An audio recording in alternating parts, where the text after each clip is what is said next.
Dear friends, we are happy to welcome you right now in the live broadcast on ALLATRA TV. On today's program, Science in a Creative Society, we will talk about nuclear chemistry and the new heavy chemical elements and their application. Also, we will ask our guest, how does he envision a society, a creative society, and how does he envision science in a creative society? So our guest speaker today is Dr. Albrecht-Schmitt, Thomas Albrecht-Schmitt. He is Gregory R. Choppin Professor of Chemistry. He is a director of the Center of Actinide Science and Technology in Florida State University, USA. Good day, Tom. Hey, thanks for having me. We are happy to have you with us on ALLATRA TV. Thank you very much for joining us and finding the time for the interview. Absolutely. Also, in our conversation today, we have participants from ALLATRA International Public Movement with us. We have Diana from the University of Kentucky, USA. We have Vladimir and Zahar from Kiev, Ukraine. Excellent. Nice to see you. Nice to see all of you as well.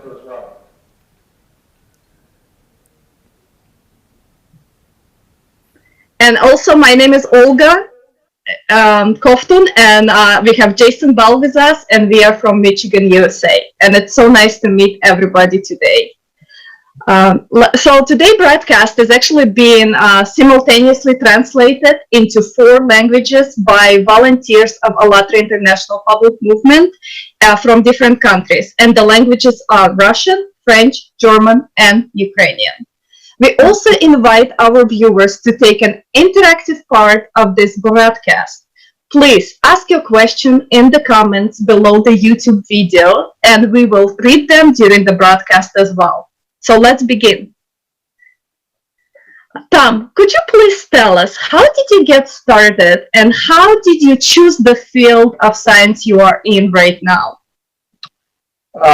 So I'm a pretty nonlinear person, and when I began my independent research career, I was interested in a group of materials that are called thermoelectric materials. So they convert heat into electricity. And we use these materials in every deep space probe, for example. So the Martian rover that's currently running around giving us all those incredible pictures and data about Mars, that's powered by taking heat, thermal heat from plutonium, and converting that into electricity. And I was interested in making more efficient thermoelectric materials because right now those are pretty low efficiency materials. And that led me to make a uranium compound, not for the sake of it being a uranium compound, just because it had the right properties that I was looking for. But as we were exploring the materials parts of that compound, we fell in love with uranium chemistry.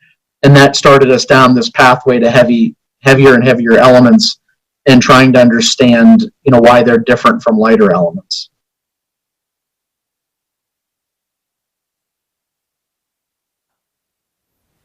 Thank you so much. That's very interesting. And I know Zahar has next question for us. Okay. Yes, we have a question for you, Dr. Albrecht. Explain to our viewers, how does the process of obtaining a new heavy chemical elements take place? Simply. Yeah, so that's going to be a long answer, but there's no short way to do it. It's a multi-stage process that primarily occurs in nuclear reactors. So you start with uranium that you mine from the ground. There are uranium deposits all over the Earth. It's actually not a rare element. We thought that a long time ago, but there are deposits on every continent. And you get enough of that together in a reactor, and you start generating neutrons by spontaneous fission of the uranium. Those neutrons cause cascading, nuclear reactions. Some of the neutrons are captured by the uranium, which causes it to become more unstable. And when it decays, it actually decays to heavier elements. So it'll decay, for instance, to neptunium, and it can keep going up to plutonium and americium and curium and all of those. And at each stage, you can stop and isolate those elements. And so the elements that we have in my laboratory that I think so many people have become interested in, like californium, for example, that element is prepared exclusively at one reactor in the world, and that's the high flux isotope reactor at Oak Ridge National Lab. And it's called that for a reason. It has an unusually high neutron flux, which enables you to make more and more of these rare elements. And so they have to take targets, which is really a thin tube that's packed with curium, which is element 96. They put it in the nuclear reactor where it's bombarded by neutrons, and some of those neutrons get captured and it decays to the heavier elements like berkelium and californium. They take that whole tube of curium, which now contains the heavier elements, they dissolve it in nitric acid, and then they, using robotic facilities, completely remote facilities, they separate the elements from one another, because initially those what we call targets that are radiated in the reactors are very radioactive, and so you can't handle them in a normal laboratory. Yeah, so that's where they come from. They all come from Oak Ridge. Thank you for your answer. Yep. Awesome. So you kind of spoke about californium, Dr. Tom. This is a fundamental science. What is the practical application of such new elements, and how stable are they? What qualities imply a new chemical element? So the element is simply determined by the number of protons. So you just count the number of protons, starting with 1 for hydrogen, and right now we end the periodic table at 118 for oganesson, and that's it. It's just the number of protons. You can't just have protons except in hydrogen, so there's always neutrons that go with it, and then that nucleus is surrounded by electrons, and the number of protons equals the number of electrons in any neutral atom. So that's the first part. In terms of practical applications, when you hear names like californium, it sounds almost science fiction-y, so you assume it has no practical use. But in fact, the reason that Oak Ridge makes californium is they're pursuing one specific isotope, and it's called californium-252. So the 252 is the sum of the number of protons and the number of neutrons. So californium is element 98, so if you subtract 98 from 252, you'll get the number of neutrons that are in the nucleus as well. So it's interesting because, one, it's an element that it has many practical applications, and two, it's actually one of the least stable isotopes of californium. So, for example, in my laboratory, we don't use that isotope. We want a more stable isotope of californium, so we use californium-249. That one has a half-life of 351 years. And what half-life means is that's the time it takes for half of the atoms to undergo some kind of nuclear decay to a different element or elements. In the case of californium-252, the half-life is only 2.5 years. So it's decaying very quickly. The types of radioactive decay can be variable. And as a matter of fact, a single isotope can decay by different pathways. There's basically probabilities for each pathway occurring. In the case of californium-252, there's a 1% probability that the nucleus just shatters all by itself. Okay, so we call that spontaneous fission. And every time a nucleus shatters, it generates 2 or 3 neutrons. It averages out to about 2.3. Those neutrons are what cause those cascading nuclear reactions, but you can use them for other things. So for example, if I take californium-252 and I put it, say, up against a piece of aluminum, like the frame of your window is probably aluminum, those neutrons coming from the californium will be captured by the aluminum, and it will become temporarily radioactive. And while it's radioactive, it actually gives off energy. It gives off X-rays specifically, and we can actually determine that that metal is aluminum based on the energy of those X-rays. So that might sound not useful, but it turns out it's super useful. For example, if you have ore coming out of a mine, that ore is many, many elements. And depending on where the ore is coming out of the mine, it might not be the same in one location as another. In other words, the material coming out will vary in real time as it's coming out. And so what they do is they take californium-252 and they intentionally irradiate the ore in real time as it's coming out. And then they have another detector that detects the X-rays that's coming out of the temporarily radioactive ore. And that allows them to know in real time the elemental composition of the ore. And that in turn allows them to change and optimize the processing of the ore in real time. And so that's called neutron activation analysis. And that's the primary use of californium-252. Petroleum discovering companies also use it so they can snake it down an oil well where, again, it's irradiating the surroundings and they can identify oil deposits and different types of hydrocarbon deposits by the exact same method.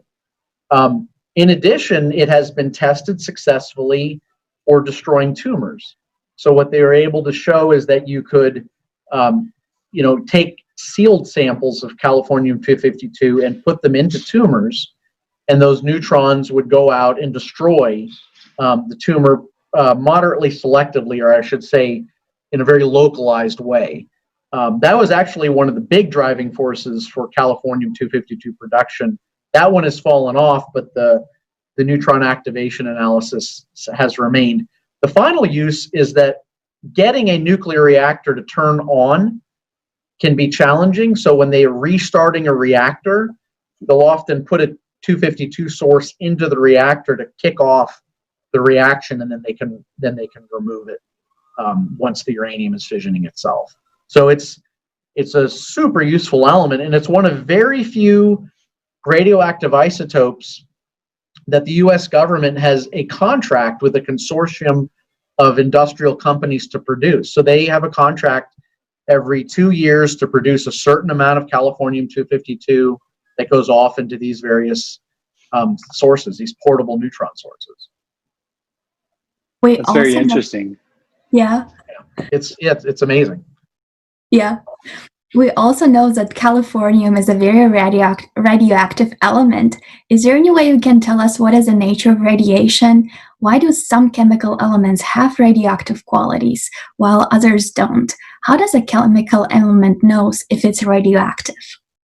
Right. So it's all determined by the nucleus. So if you have too many neutrons, the nucleus will be unstable, meaning it's going to find a way of ejecting a part of it until it becomes stable. If it has too few neutrons, it is also unstable. So basically you have this kind of wedge that goes across the periodic table. If you're within the wedge, you're stable. If you're above the wedge, you have too many neutrons. If you're below the wedge, you have too few neutrons, and it'll start throwing part of its nucleus out to get into the stability wedge. Now, unfortunately, that even if it does that, when the nucleus gets really big, and basically anything beyond element number 83, which is bismuth, so when you hit element 84, which is polonium, every one of those nuclei from 84 on is radioactive because they've become so large that the glue, which we call the strong nuclear force, that holds the protons and neutrons together, is no longer enough to hold them indefinitely together. So there's a bunch of pieces. If it's too heavy, it can't be stable no matter what. It doesn't matter how many or how few neutrons. And then if you're a lighter element, then you've really got to find a balance there too. Okay, so there are multiple radiation decay pathways, and all of them are an attempt by the nucleus to reach its lowest energy and most stable state. That's the way the universe works. Everything goes from a high energy situation to a low energy situation, if it can. They'll find a way. So the primary way that heavy elements decay is by emitting what's called an alpha particle. So you have this nucleus with all of its protons and neutrons. It literally fires a bullet, and that bullet is in the form of a helium nucleus. So 2 protons and 2 neutrons are just shot out of this nucleus so that it gets a little bit smaller. And if it does that enough times, it'll eventually end up as a stable element. So for example, uranium will keep doing that until it becomes lead, and then it's stable. So that's one of the common forms of decay. Another very common form is called beta decay, and that's when a neutron literally tears itself apart, turns into a proton, but when it does that, it fires off an electron. So when people talk about beta particles, they're talking about high energy electrons flying out of the nucleus. So when you have alpha or beta decay, it turns out the nucleus, if you want to think about it as a ball of marbles, when, for instance, if it fires that helium particle out, that ball of marbles now has a little hole in it, and it's got to rearrange into a nice little sphere again. Okay, so when it rearranges, it actually goes from a high energy state to a lower energy state, and we have to conserve energy in this universe, and we do that during that rearrangement process by shooting out gamma rays or X-rays. So this is, in this case, just high energy light, but that still takes the energy down. So those are the three most common kinds of radiation. There are other exotic ones, but don't think exotic means not useful. For example, nuclei that have too few neutrons can be what are called positron emitters. So they actually emit an anti-electron, like real antimatter. And that sounds crazy, but if you've ever had a PET scan, that stands for positron emission tomography. And so we use things like sodium-22 to image body tissue, for instance, to detect cancer, on a very regular basis. So exotic can still be useful, especially in the case of positrons. Dr. Albrecht, we have Yes, one more question for you. You said about half decay of radioactive chemical elements, and we want to ask you, how does an atom know that it needs to decay? For example, where is this clock? The atom knows that precisely the half decay should happen. Where is this information that atom knows how to decay, and precisely? Yeah, so this is always I really liked you saying, how does the atom know? Because we talk about this all the time. It doesn't know, and it's very unsatisfying, the answer I'm about to provide. It's simply a probability. Almost everything in nuclear reactions are probabilities. So you're literally, if you want to think about it, rolling dice, and if the dice add up to 12, it decays.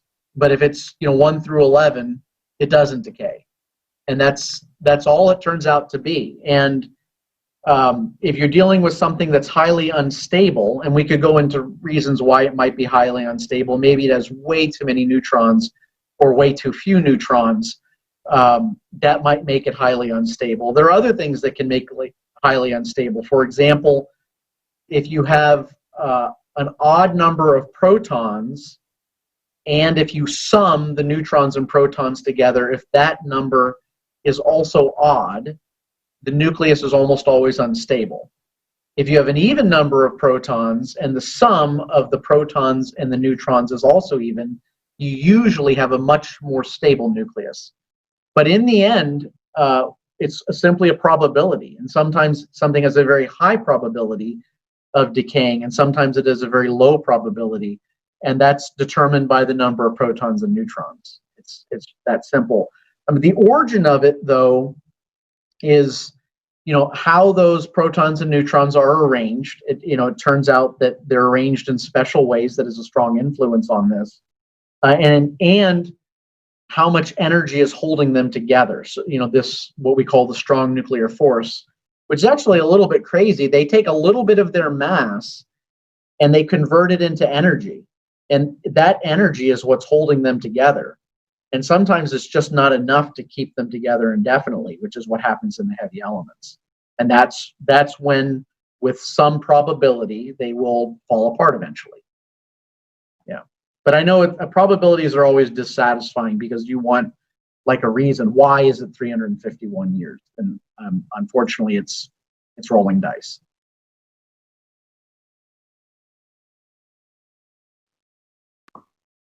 Okay, thank you so much for your answer. And I know Vladimir has next question for you, so we will have him up on the screen.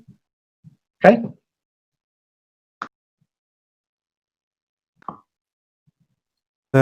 Deal with obtaining new chemical elements. So this is fundamental sciences, and this is very important. And we have a question.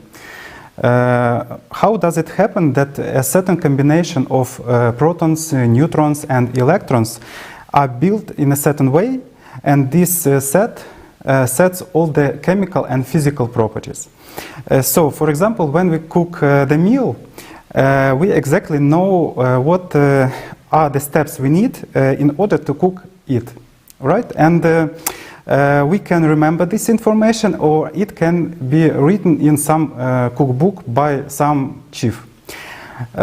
Based on this analogy, where is this recipe, where is formed from a different combination of elementary particles, we obtain array of chemical elements with significant different properties, physical and chemical properties. So right. There is information is saved. So the easiest way to do it, the chemical properties are determined solely by the number of electrons, that's the first thing, and where those electrons are located around the nucleus. So it turns out that the electrons are basically in orbits around the nucleus. You could think about it as almost like our solar system, with the sun as the nucleus and the planets as electrons going out from it. That model is actually called the Bohr model, meaning Niels Bohr, but it's, you know, that model is now more than 100 years old, and even during Niels Bohr's time, we modified it significantly. But it's still a useful way to think about it, is the electrons are orbiting around the nucleus. They're not always, actually, they're never going in a circle, but where those electrons are located determines the chemical properties of the element. So it's the number and their location that determines the chemical properties. So, you know, we have this really nice periodic table. I always have one, you know, next to my desk. And this literally tells you the number of electrons that an element has. So I know if I'm in this row, for example, where this finger is, that I have 8 electrons. If I'm, for instance, over in boron's row, I know I have 3 electrons. And that number tells me immediately what the chemical properties are going to be. So, for example, if I go back to neon, which has 8 electrons, what that tells me is it has the maximum number of electrons it can have around its nucleus. It doesn't want to give up any electrons. It doesn't want to take any electrons. And what that means is that element is going to be very unreactive. And all the elements above it, in this case only helium, and all the elements below it, and that goes all the way down to oganesson, should be chemically very unreactive. And we call those noble gases because they are unreactive. In contrast, you go to the boron row, which just has 3 electrons. What it's trying to do is it's trying to either gain or lose electrons to become like a noble gas. And so boron, for example, could give up 3 electrons, in which case it's like helium, or it could potentially gain 5 electrons and become like neon. And it's that process of gaining and losing electrons that determines the chemical properties of all elements in the periodic table. And so it's the number and where they're located and how they need to modify that number to obtain the lowest energy configuration. Just like the nuclei decaying away, what elements are trying to do is go to their lowest energy state, and they do that by gaining and losing electrons. That's where all the chemical properties come from. Thank you so much for your answer. And the next question is, as far as we know, you and your colleagues are engaged in obtaining and studying materials that are highly sensitive to ionizing radiation, the so-called photoluminescent uranyl organic framework. They are being used in medicine in the analysis of the background radiation of the environment, and also as a cosmic radiation detectors. This is very interesting. And could you tell us in more detail what kind of materials and what is the future for their use?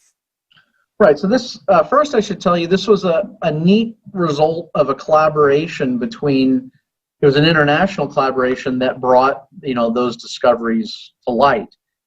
So there are materials that are called scintillators, which is a fancy name that if you bring in a high energy radiation like an X-ray, so it comes in, it hits the material will actually create light, usually visible light, as the result of that. So that process is called scintillation.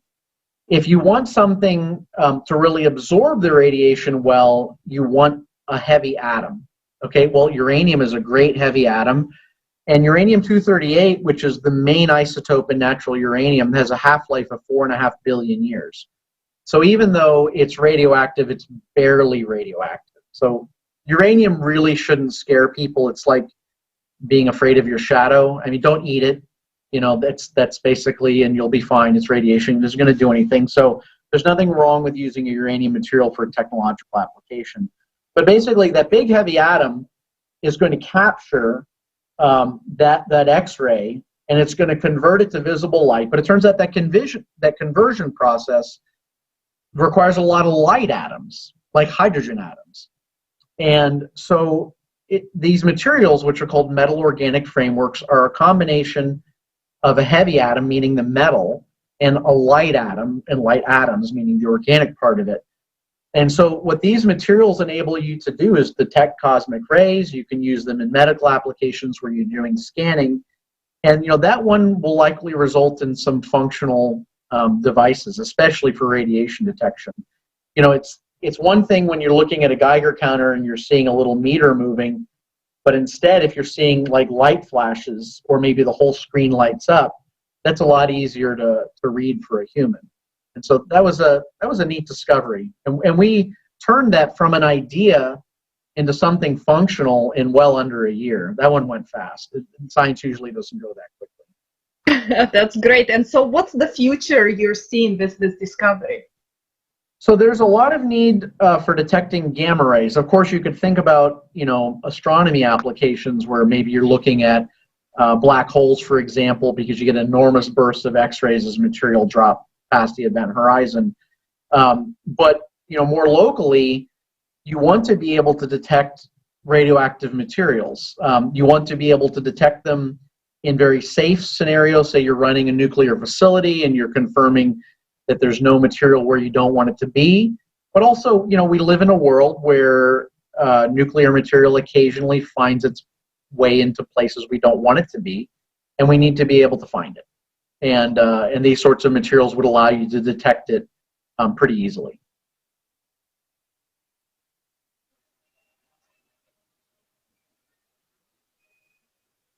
Tom, from what we know based upon your research and work with your colleagues, there's a conclusion within the laws of quantum mechanics that are somewhat inconsistent with Einstein's theory of relativity. Is there a need to possibly revise this theory? Could you tell us more about it, please? I don't think it, I don't think it needs revision. The issue with the heavy elements is they're strongly affected by relativity, whereas light elements really aren't. And it gets kind of crazy to think about it, but here you have your nucleus and your electrons moving around it. And the velocity that they move around the nucleus is determined by the charge of the nucleus. Okay, so as that charge gets bigger and bigger, we start at +1 charge at hydrogen, and if we go to something like californium, you're already up at a charge of 98. Okay, and this really causes the electrons to move extraordinarily fast. As a matter of fact, by the time you're at element 98, that electron is moving at more than 60% of the speed of light. Okay, so strange things happen when you start approaching the speed of light.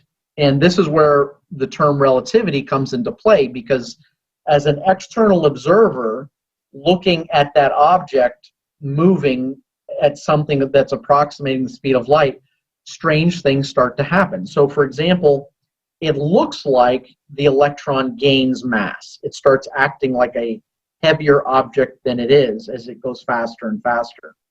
Now, what really does happen is if it was a slow-moving electron and would normally, say, be out here with the nucleus in the middle, if it's moving really fast, because of its increasing mass, it'll shrink in, okay? And as I said earlier, where the electron is relative to the nucleus controls its chemical properties. And so in these heavy elements, when those electrons start moving super fast, they start defying our expectations. And so we can't take a light element like iron, for example, which isn't even that light, but compared to uranium, it's light.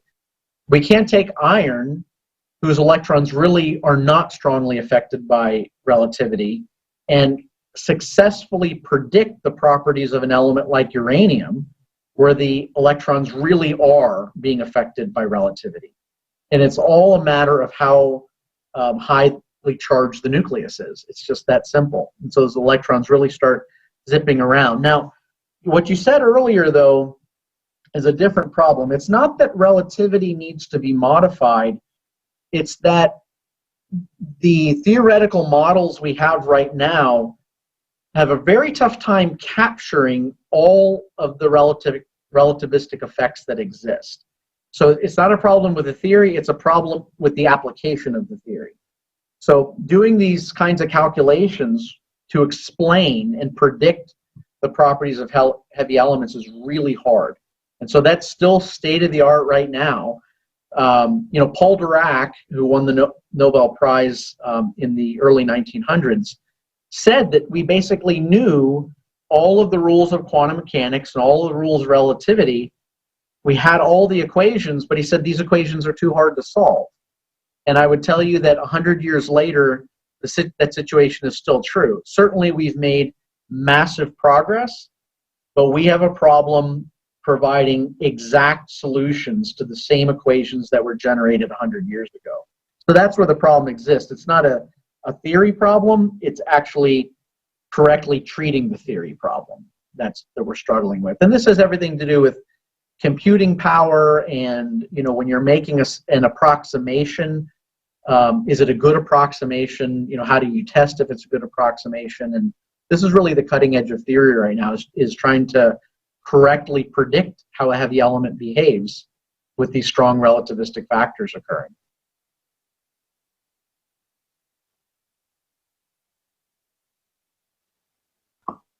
Thank you Thank so you. much. Yes, thank you. And I know Diana has the next question for you. Go ahead, Diane.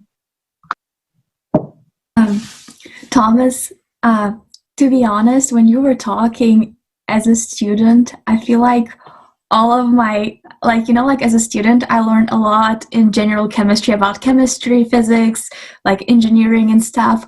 And I feel like right now, by listening to you, my whole puzzle just solved. And I feel like where the next question comes from. I really enjoyed this conversation because I seriously have a big picture in my mind, how I feel like science sometimes is very complicated, but right now everything just kind of makes sense. And another question that we have, is it possible to create a material that would effectively neutralize ionizing radiation? For example, there is a problem, and is it relevant to nuclear power plants of spaceship? How does neutralization in radiation occurs?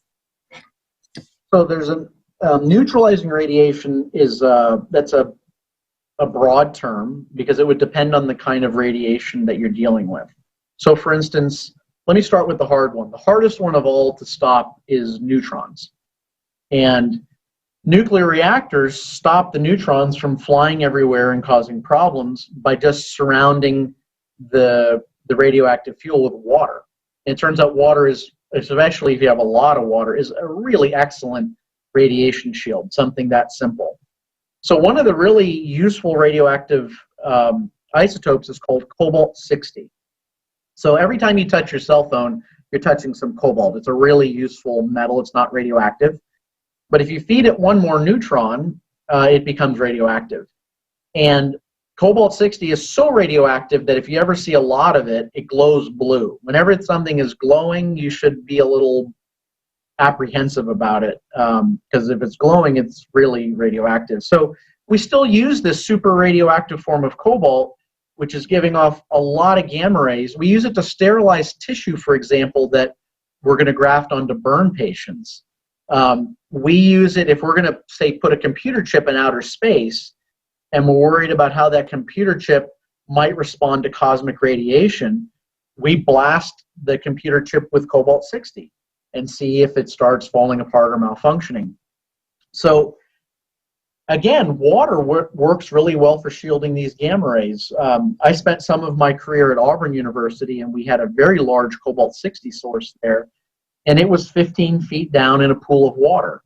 And you could stand above the pool and look down. There was no detectable radiation above the pool, and the water did a great job. But you don't often have 15 feet of water to carry around with you to protect you from radiation. So there are simpler things. So if I go back to neutrons, wax, anything with lots of hydrogen. So wax is just it's like gasoline all glommed together. It's a hydrocarbon. There's tons of hydrogen, and hydrogen atoms stop neutrons, which is why water works so well. So for example, in my laboratory, if we have an isotope that we know gives off a lot of neutrons, we go to like the hobby shops that sell the big storm candles, those giant ones that you use like during a hurricane. And we drill a hole in the middle of the storm candle, and we just put the material in the middle of that, and the wax just stops the neutrons. Now, wax is terrible for gamma rays. So if you want to stop gamma rays, as I was saying earlier when we were talking about that scintillation material, you want something heavy. So something like lead is really, really good at stopping gamma rays. It turns out the other two are the easiest. So gamma and neutrons are the ones you have to think about. How much lead do I need? How many hydrogen atoms do I need? Alpha particles are the easiest of all, even though they have the most energy. So, for example, if I took my hand, so I have a rock right here. So let's just say this was uranium, and I put this in the middle of my hand. Uranium gives off a lot of alpha particles, but it turns out those alpha particles won't even go through the outer layer of skin on my hand. So they're just stopped like that. Even passing through the air, if this is uranium, they only move through about 2 millimeters of air before they hit a gas molecule like oxygen or nitrogen and are stopped. So for alpha particles, you don't have to worry. Alpha particles are only a worry if somehow you get them into you. So for example, and this would be true like in a mining situation. If in the old days when uranium was mined by people, it's mostly done by robots now. They're down there with some jackhammer, powdering this stuff and then inhaling the dust. They're getting uranium in their lungs. And so now that alpha particle is striking sensitive lung tissue, and you can have a problem. So you certainly would never want to aerosolize an alpha emitter and inhale it. Beta particles are a little more difficult than alpha particles, but not much. A piece of paper will stop most beta particles. A piece of plastic will stop almost any beta particle. And so what you really want to think about are mixtures of these things. Something, with heavy elements and hydrogen, you can stop almost any kind of radiation that way. So when we have nuclear incidents, this fear that people have that are even 1 mile from the incident, again, it's like being afraid of your shadow. Radiation falls off exponentially from the source. So, in a nuclear lab, like the one that I run, we have a saying, if you don't like the radiation where you're standing, take 1 step back. And if you take 1 step back, the radiation just drops off. And so you can imagine it like a serious thing like Fukushima. If you're a mile from Fukushima, I'm sorry, there's no more radiation. Don't be afraid of your shadow. That's true. And I feel like there is a coincidence because I actually worked with cobalt-60 source with Dr. Crawford, but I worked at the University of Kentucky while he worked at Los Alamos. Okay. But I actually worked with 2 microcurie, but it wasn't a big radiation level, but I feel like it's a very coincident, and there is a picture how there's alpha, beta pictures, and they're just all like summed up. Right. Yeah, cobalt-60 is really useful. It's an amazing isotope. Yep. Thank you. Dr. Albrecht? Yes, Dr. sir. Albrecht, we have the next question for you. For example, how can we protect the human health and nature environment from this radioactive contamination? How can we protect it? Or maybe you work or your project works with this. So that's multifaceted, and there's a lot of action that needs to be taken in this regard. So first of all, right now we really don't have a good way of generating electricity, and I think every single one of us has felt in some way the effects of climate change. That climate change is caused by the burning of fossil fuels and the increased carbon dioxide levels. Nuclear power is the only way we have right now of generating a lot of energy without producing a lot of carbon dioxide. As a matter of fact, most of the carbon dioxide that comes from nuclear energy production is from the mining of the uranium. It's from running that machinery. It's not from down end when you're actually fissioning it. Now, reactors turn out to be very difficult to build. Certainly we know how to do it, but it takes sometimes decades to bring nuclear reactors on site.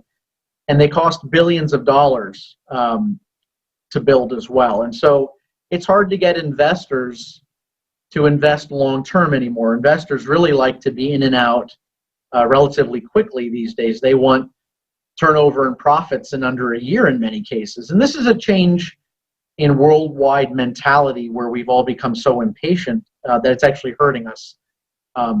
Right now it's hurting us in the near term, but it really hurts us in the long term as well. So most of our nuclear reactors throughout the world are pretty old. And everybody heard about Fukushima, but what wasn't said is those reactors were the oldest reactors in Japan. They were more than 40 years old. Today we have reactor designs that would never have undergone those catastrophic problems if those reactors had been new at Fukushima. In other words, you would have never heard of Fukushima. So the problem was at Fukushima, they lost power. It stopped the water from flowing. You need to cool the fuel. The fuel overheated. Bad things happen. Today we have passive cooled reactors. So the new ones being built, they don't need the water being circulated. It's passively circulated. We also have other reactors that don't use water at all, like what are called molten salt reactors or lead-cooled reactors or sodium-cooled reactors. Those really can't melt down. So the first thing is we really need to upgrade the reactors throughout the world. We need to make the licensing process, much more efficient. Right now, it's extraordinarily bureaucratic. We need to encourage investors to think long-term. For the good of the world, really. But it's certainly profitable because once those are online, some of these reactors have been running for in excess of 40 years.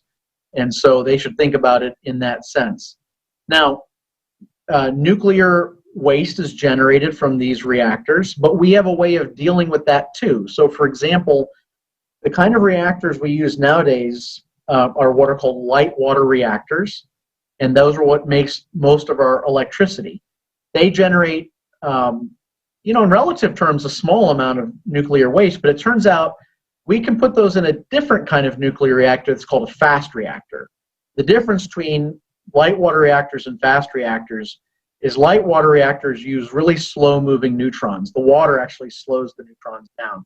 Fast reactors don't use water, so the neutrons just zip along. Those fast-moving neutrons fission everything. And so you can burn and actually get energy out of a lot of the things produced in a light water reactor using a fast reactor. So you need to couple those two reactors together, and at the end of the day, you get more energy and you produce less waste. Finally, nuclear fuel itself, it basically starts to get ruined by the fission process, and it's largely not usable after we've only fissioned 1% of the available uranium in the fuel. And so we need to recycle that fuel. And many nations do recycle fuel. So France recycles, Russia recycles, Japan recycles, England recycles. The United States was the pioneer in these recycling technologies, but for political reasons, we don't recycle right now, which is unfortunate. We need to bring that online. We have done it historically. So if you recycle the material, you also reduce the ultimate waste. At the end of the day, you are going to need a repository. So these are deep underground chambers that you put the nuclear waste that you can't deal with by any other way. So there's a number of things about those repositories. The United States is the only one that's functioning right now. It's called the Waste Isolation Pilot Plant. If you ever go to the Carlsbad Caverns in New Mexico, you're very close to WIPP, the Waste Isolation Pilot Plant. Now that repository can only be used for defense waste, so civilian waste from power reactors can't go there. But they're talking about a WIPP-2, which would get power reactor waste. So again, much like building reactors, these repositories are taking many decades to get built and licensed, and there's a lot of nonsense going on in getting them approved. They're incredibly safe. So getting their locations approved also needs to be accelerated, much like the licensing process for reactors. And the final thing is that we need to ensure that the materials going into the repositories can't enter into the environment. So for example, if one of these repositories somehow got groundwater into it, and we go to great lengths to ensure there is no groundwater near them, that can be done. But let's just come up with some science fiction scenario where groundwater finds a way into a repository. What we want in there is a material trapping those radioactive elements that is so resilient that it doesn't matter if it's submerged in water, it's not going to dissolve or break apart and get into the environment. And we have the ability to do some of those things right now, but we want better materials. And so that's one of the things that my group focuses on, is what we call advanced waste forms. So these are materials that withstand radiation damage. You can put them in water, they don't dissolve. You can heat them, they don't corrode. So these are the resilient waste forms we're looking for. So the question you asked is among the most complicated that can be asked from a number of standpoints, but we have paths forward for all of these issues. And in many cases, there's still much more to discover, which is why young people need to be getting involved in this line of research. Thank you very much. And how do you think, what is the opposite side of radiation? For example, how can we use radiation for our benefits? For example, in medicine and so on, or industry. Right. I mean, we use radiation all the time. I mean, all of you have heard of people getting radiation treatment for cancer. So, cancerous cells divide much more quickly than non-cancerous cells, and it turns out that makes them more susceptible to damage by radiation than a normal cell. So, if you have an area that has cancer, they can intentionally irradiate you with X-rays or gamma rays to destroy the cancerous cells. Now, that's not particularly well targeted. It's a very old and still very useful form of cancer treatment.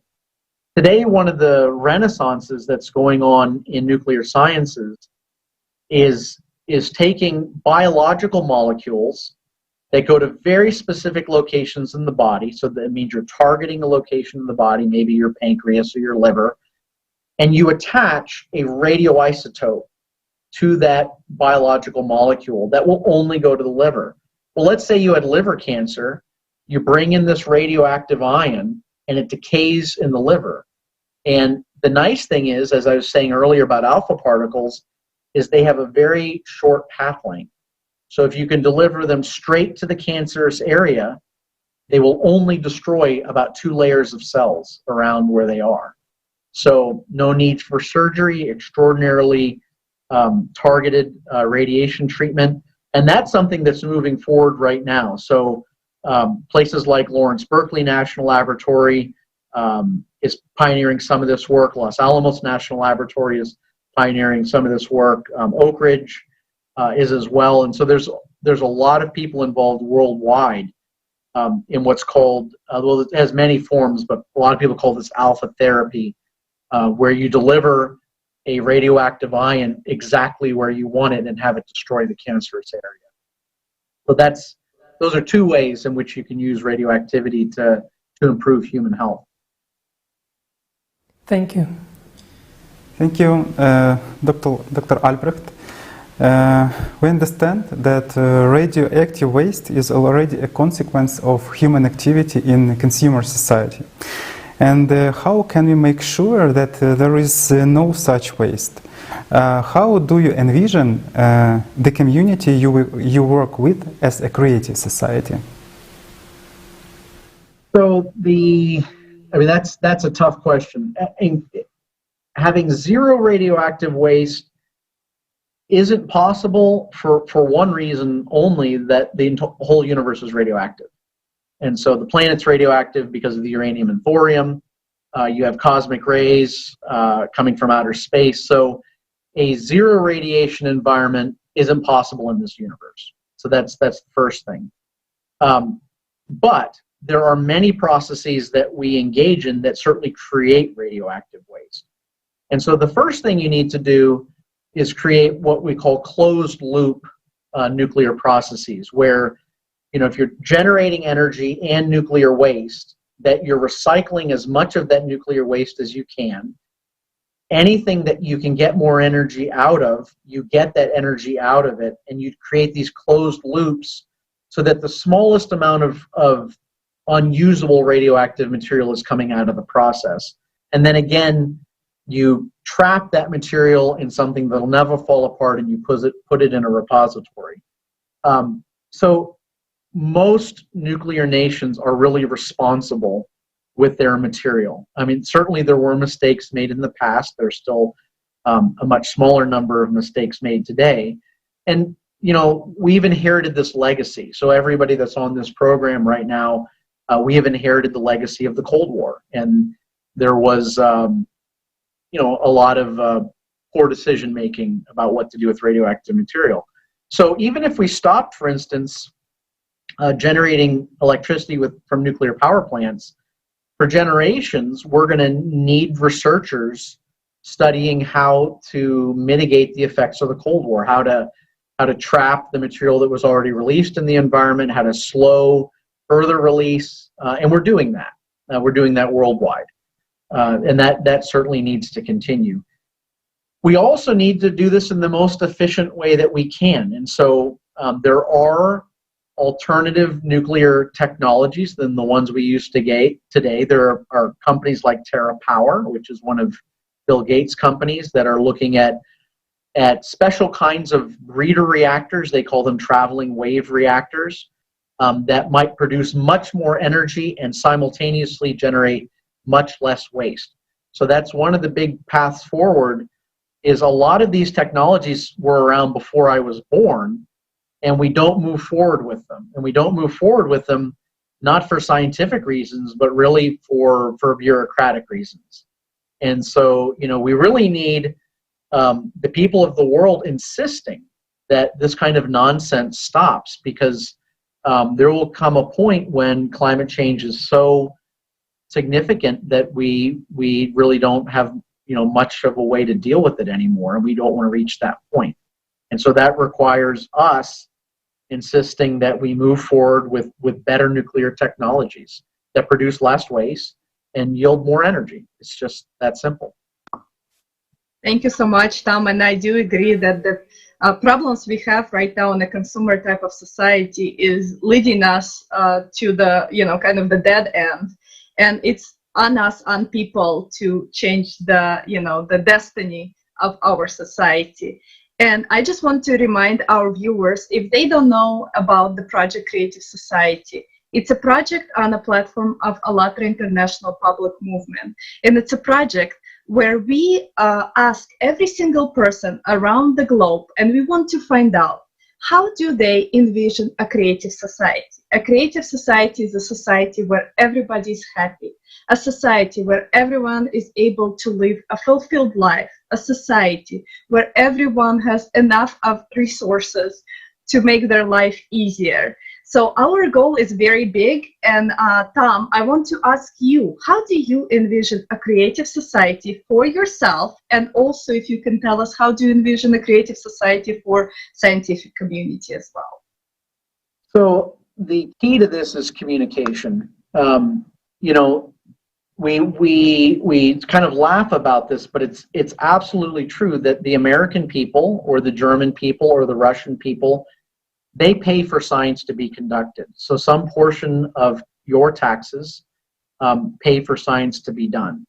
So the first thing is every person has an obligation to be scientifically literate. That doesn't mean you have to be a scientist, but you should strive to have at least some understanding of physics, a little bit of understanding of biology, and a little bit of understanding of chemistry, for the simple reason that it's just wonderful to know things. Humans are curious, but also there are people that want to mislead us. And if you have a basic knowledge of science, it's a lot harder to be misled. So that's the first thing.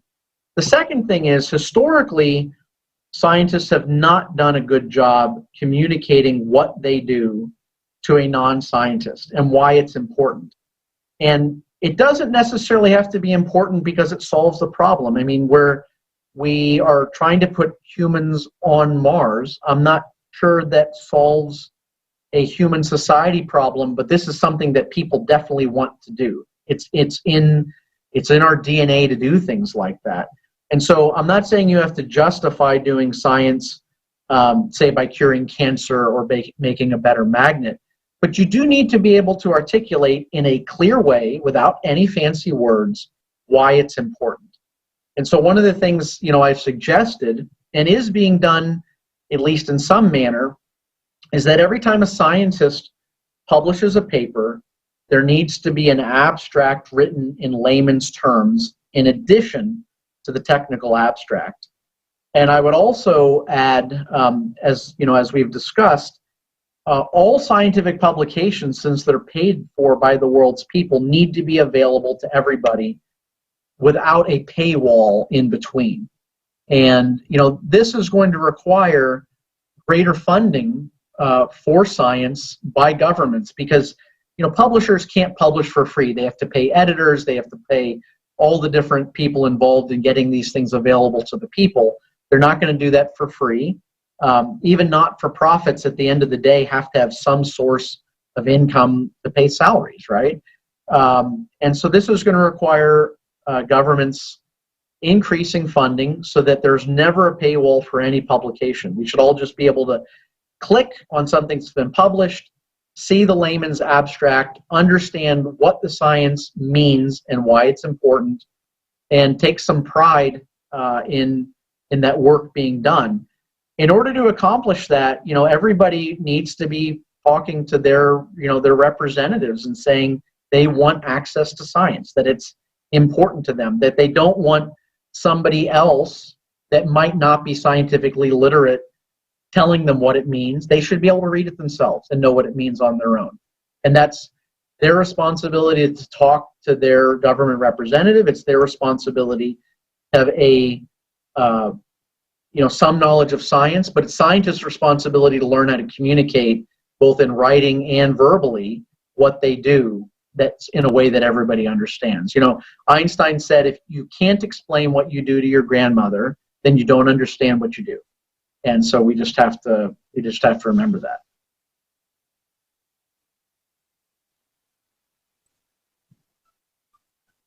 So Tom, you kind of already answered the questions that I wanted to ask you, and as we've discussed in previous conversations. So you touched on unrestricted access to education and scientific literature, and you emphasized the importance of self-responsibility when it comes to education. And if more people were interested in that, then there would be a further need for the people that represent our power structure to give that to the people and make sure people that perform those job functions, editing and reducing the language so that everybody can understand it, the people who wanted that, they can make that happen themselves. And you also discussed how it's paid for by all people. And it sounds like you're as passionate about it as me, as far as the unrestricted access to this information, because the more that people understand this, even at a younger age, will impart a desire to learn more about their existence and where they are. And I think that's very fundamental. So you already answered that. Can you share with our audience what they can do, what they can action today to get that ball rolling? So the wonderful thing that you learn when you're interacting with government officials is that even though we see this show in the media where they're saying ugly things to each other, at the end of the day, they want you to vote for them. And when you go to Washington, D.C. or Moscow or Stockholm or wherever your government is, you're going to discover that those people are not elitists, that they appreciate meeting with you. Maybe you're not meeting with a senator themselves, but you'll meet with a member of their staff. You have to schedule appointments, and you have a right to talk to them. And you'll discover they're not intimidating, that they're friendly, that they really want to hear your concerns. You'll see them write them down, and if they're able to take action, they will. And the important thing is it can't just be one person. So some people that are able to go meet with them in person, that feel like they can communicate well enough and aren't too intimidated to do that, if you have that skill set, go do it.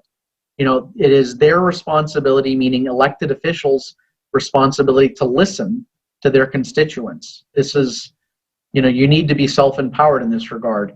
If that process intimidates you too much, you can write an email. Every single one of these offices, including the President of the United States or every other world leader, has a way of writing to them electronically. And that's another way to do it. I've been told the most effective way to do it is to actually call. You are unlikely to speak to somebody when you call, but to leave a message. And, you know, they know when there's an important topic, when their, you know, message thing lights up with 1,000 messages from their constituents. So people need to be vocal about this. Nobody likes being deceived, and everybody likes being informed. And so, you know, you combine these together with people striving to be scientifically literate and scientists striving to make their information available. These publications we call the currency of science. That's what they are. And so once they're available and people can understand them, this is going to be a better world. And in terms of a more creative society, remember that science is generating new information all the time, and we don't always know how that information is going to be used. So, for example, the laser, which right now our computers are using lasers, our cell phone uses lasers, all of our music readers and, you know, DVD players, all of those use lasers. The first publication on a laser occupied the top quarter of a single piece of paper. It was maybe 3 or 4 paragraphs. And when it came out, people said, it is a solution without a problem, okay, meaning this is useless. And well, look at lasers today. The same thing can be said about televisions. The same thing could be said about fission, like the one that leads to nuclear energy. Same thing could be said about antibiotics. I mean, there's so many of these things that are born out of basic research where people are investigating things because they're curious about them. And as this information is more broadly available, more people are going to look at it and more light bulbs are going to turn on. They're going to have ideas. And this information will be used in ways that nobody anticipated. That's how science actually works. It's true that we have logical, really well delineated pathways to solve problems. But many of the big problems we need solved are solved in very non-linear ways. You know, very scattered, where somebody just says, aha, you know, and that requires that information being available to have those aha moments. That's why it needs to be open access, all of it. You've already paid for it. You have a right to it. Yeah, I totally agree that curiosity does matter. And actually, relating to our questions, what inspires you to work or to mentor students like me? And what is the real importance in collaborating with scientists in all fields and locations around the globe? For example, students are the real joy. I mean, the reason I don't come to work for any other reason than the students. There are a few things as satisfying as seeing a student begin to understand a topic and start to really take control over their own education and their own professional destiny. And so, you know, that's my job, to provide an environment where they can make those discoveries. So I'm a largely hands-off advisor. You know, I've created a beautiful scientific facility with state-of-the-art instrumentation and access to elements that are difficult to have access to. And I give my students very basic frameworks to work within, and then I let them be the creators of the information. So they get to decide where their project goes. They get to decide what's important to them and what interests them. So, you know, if a student comes into my office and they say, you know, I've made this observation, do I do this or that with it? They get the same response from me every time. I tell them, it's not my project. It's your project. You need to make that decision. And they will never get an answer other than that from me. So, you know, we need to teach people, you know, to follow what interests them. You know, if you like things that change color, by God, study things that change color. If you like, you know, things that make electricity, study that. And it's so much gratification when you see them become the thing that they wanted to become, you know, whether it's becoming a doctor or a dentist or a nuclear scientist or maybe not even in science at all. I have a good friend that even though she has a PhD in chemistry, she's a journalist now. And her science background really, you know, helps her a lot in that area. And so whatever pathway you take, science literacy is really helpful. And as a professor, it should always be about the students. It's not about, you know, winning awards or having 500 publications. It's about helping students achieve their goals, and that's the reward in and of itself. That's awesome. Thank you so much. And can you tell us a little bit more about scientists working together in a global community? And I know you were able to assemble a team of 17 scientists that are actually working together right now. Is that right? Yeah, so the center that I run, the Center for Actinide Science and Technology, it's what's called an Energy Frontier Research Center. So those are a group of centers funded by the United States Department of Energy. And as a whole, we're trying to solve different energy problems. Like some of the centers are trying to create solar fuels. In other words, you take light and you create some kind of fuel like hydrogen, for example, that can be used in a different process. Some of the centers, like the one I'm in, are trying to clean up the environment from the legacy of the Cold War or make nuclear energy a more efficient process. So the thing that unites all of the Energy Frontier Research Centers is just that energy, some kind of energy. So what we've done in my center is, you know, we decided that something like an advanced waste form, say for trapping plutonium so that it never gets out in the environment, that problem can't be solved solely by chemists. We decided that problem really needed to be solved. Some aspects needed to be solved by chemists, but other aspects by physicists, other aspects by material scientists. And if you're going to understand all of that, you need the best theoreticians in the world to understand the origin of everything that you're seeing. And so what our center does is it amalgamates all of these different disciplines into a single unit. And what we do is we choose a target, like we want a resilient material, or we want something that selectively extracts plutonium from nuclear waste.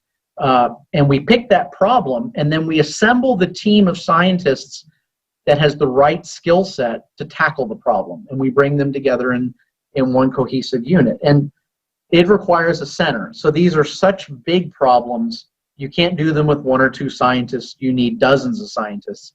The center contains many, many students. So a significant aspect of the center is training the next generation of nuclear scientists. And so we have, typically around 50 students and postdocs in the center, and they're going on to amazing careers. You know, one of them was involved in the power source that powered the Cassini mission that went out, you know, to Saturn. And so they do amazing things. It's you know, my group, you know, we try to grow these teeny tiny little crystals that contain radioactive elements to understand the properties. And it's neat to see them progress from those tiny little crystals that I so desire to a probe launching into outer space. I mean, that's the progression that some of these students have taken. And so, you know, I'm very proud of their accomplishments. Yeah. Thank you, Dr. Albrecht, for such an interesting interview. And how can you encourage and what do you want to wish or to tell to our audience all around the world? I would say never give up learning, stay curious. If you see something you don't understand, don't ignore it. Try to understand it. If you read something and it bothers you, like you read it and that can't be true. Or, look it up, find the actual facts. So you should all be seekers of truth. You should all be supporters of people that are trying to search for the truth. And if you do that, we will have a better society. And certainly a more compassionate society too. And we have one more question, Dr. Albrecht.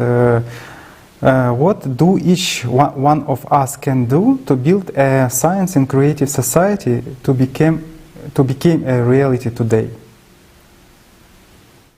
So the first thing is, as I said, you need to keep learning. There are many courses that can be done online now. Many extraordinarily prestigious universities even offer these for free. So, become a dedicated lifelong learner. Don't have gaps. There are amazing blogs you can listen to while you're doing a long car trip, or maybe you're on a plane flight. Don't turn these into, if you have free time, turn it into useful time where you're constantly learning. Make sure that you are conveying to elected officials that you support scientific discovery, and that you understand that basic science leads to applied science, and that betters human life in general, not just by what we know, but by what we can do for each other. And so that's what I would encourage you to do. Never stop learning, and make it clear to the people that make these decisions that you want this done, and we'll move forward from that. Thank you very much. And also we have one more question from our viewers, and we would like to ask you. The first question is about the protection of radiation, and can we imagine the nanomaterial that have a very protective qualities that have a very high protective quality, but very thin? No. Can we create in the future maybe? Protected from. If it was very thin, it's unlikely it could deal with gamma rays very well, or neutrons very well. But certainly beta particles, positrons, alpha particles could be done with a thin material. If the really high energy things, like gamma rays and X-rays, they really do need a lot of heavy atoms to absorb them. Right now, I don't think we have a different solution than that. Neutrons, it's simply a matter of the neutron colliding with enough light atoms. And so again, you're going to need hydrogen atoms for that primarily. So it's going to very much depend on what the problem is. In some cases, the answer is yes. It can definitely be accomplished with a thin layer of aluminum is enough to stop alpha particles and beta particles for the most part, but that's not going to work for other forms.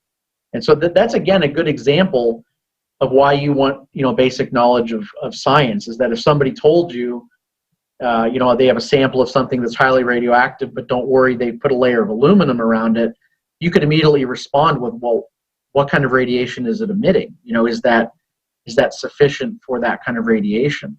And it's not going to take a lot of work to become scientifically literate enough to accomplish that goal. Albrecht, and we have one more question. For example, how do you think, or you can imagine, if you will have such a material made from neutrons? So it seems that this material, thin material or thick material, will reflect these neutrons. How do you think, is it possible to have such a material made from neutrons? Yeah, so beryllium, which is a very light element, is a pretty good neutron reflector. There are a few light elements like boron that can absorb neutrons well. We use them for moderating reactors. Even graphite, which is a pencil lead, does an okay job. But it would depend on how much radioactive material you're talking about. If it's a big source, it's going to take a lot of shielding. If it's something small, maybe a thin layer of boron or graphite will work. Beryllium is different. Even though beryllium does a great job reflecting neutrons back in, you want to put some thought into whether that material you're using is hazardous itself. So beryllium is highly toxic. It is the most toxic element from a non-radioactive standpoint. It's still extraordinarily useful for all kinds of applications, but I wouldn't want it being used widespread to reflect neutrons. Boron, totally safe. Obviously, carbon, completely safe. And so, you know, a layer of graphite would certainly impart some good neutron absorbing characteristics, but at the same time, a layer of graphite will do nothing to stop gamma rays. So again, you know, that's a case where you want to put some thought into what you used to block the radiation. Thank you so much. And we are coming to the end here. I actually had one more question before we go. Can you please tell us, Tom, what part does moral values play in science, and how important it is to personally develop them, and how important it is to have them and implement them in science?